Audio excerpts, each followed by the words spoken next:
on the issue of expiry, we are finding ourselves in this situation because of the minister. Right, Speaker, expiry dates are set by the minister. In fact, Section 69 that you quoted is the one that gives you the mandate to set expiry dates. And I don't know your justification for setting 10 years. You did talk about wear and tear and the rest.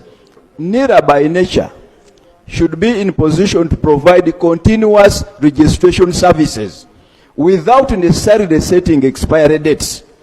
You are now finding ourselves in a very big dilemma, right, Honourable Speaker. Even the 1-year extension, and it was gazetted, there was a statutory instrument. Even the 1-year extension, there is a very big likelihood that the mass registration will not commence within that period.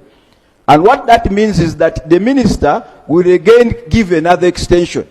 So I want to propose, Minister, that instead of setting your deadlines at 10 years, you could consider extending or setting a deadline that will not be problematic in terms of implementation. Because this parliament gave you that authority under the ROPA regulations that you are quoting.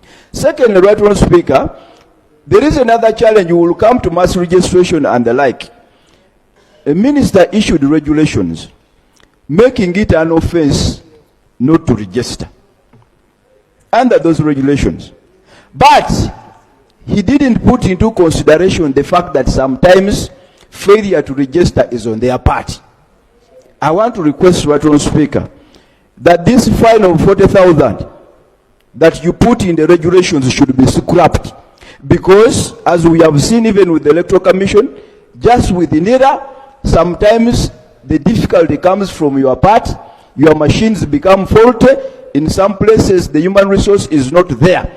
This burden should not be visited on the wananchi. So I want to propose, Minister, that under Regulation 23 of the ROPA, where you are putting a fine. Nyini tugenda kubanga tongereza mu butuufu obo bitunuddemu ekitongole kya NIRA kirina engeri ekibonyabonya mu bannayuganda oba si kyeni bano abasajja bino ebintu babikola kagenderere okulaba nga beeteekerateekera ebiseera ebyokwagala okukumpanya ssente z'omuwi w'omusolo kubanga zisiraba kibateekisaako ndagamuntu okubanga eniko expiry date era ng'omukulu wagambye balina authorities emala esobola okukola endagamuntu eyo ng'esobola n'okumala emyaka egiwererako ddala oba 10 naye ne baagala okuba buli kaseera ng'ekolebwako renew kiki etukolako renew awo mazima gogolaba tunyuwinga birthday bazadde baffe gwe kyawo okujjako okulya obuli ssente z'omusolo nti budget nti parliament eyise budget ezigenda okugenda mu ssente eri mu NIRA okuba bagenda ku renewinga endagamuntu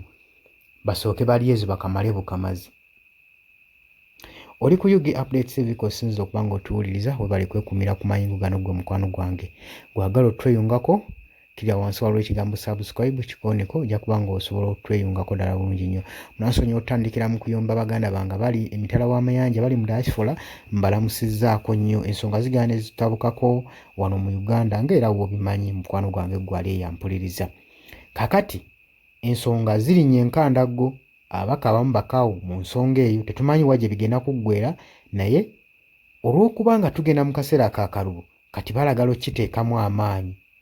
So na zino zomulaba nti zeziriniwa tezirina buzibu bwe ziriko era tewali kyakuliniwalinga naye olw'okuba nti no beetaaga ssente ziyisibwemu bajeti basobole okufuna ebabbira y'ensonga waaki olaba nga bakiremezaamu nnyo. Jangu mu comment section wamagga otuwe endowoozayo otangaze ku bannayuganda ku nsonga eno bukya NIRA bwe yandikutte ensonga eno eya national identifications. Webale kwekumira ku mayengo gano nkwagala nnyo weraba tugenda kubanga tukomawo tuvaako.